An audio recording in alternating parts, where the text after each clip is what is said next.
कल 9 बजे counting start हुई थी।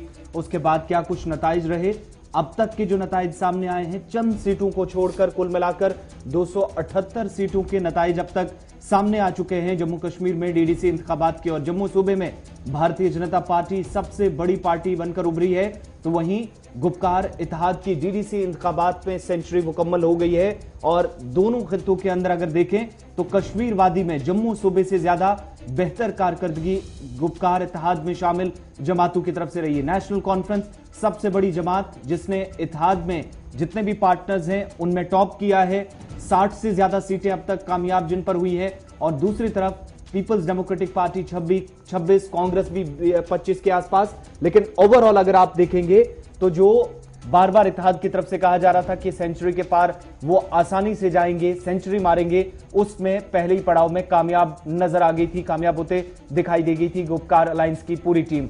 दूसरी तरफ भारतीय जनता पार्टी के जम्मू सूबे के अंदर जहां पर 70 सीटें, हालांकि बहुत सारे मुबस्सरीन का यह भी ख्याल है कि शायद ये एक्सपेक्टेशंस के हिसाब से नहीं है, मगर काफी हद तक बहुत सारे ऐसे अजला जहां पर क्लीन स्वीप एक तरह से कहा जाएगा, 4 से 5 ऐसे डिस्ट्रिक्ट जम्मू सूबे के अंदर। और गुपकार के बाद दूसरे नंबर पर बीजेपी।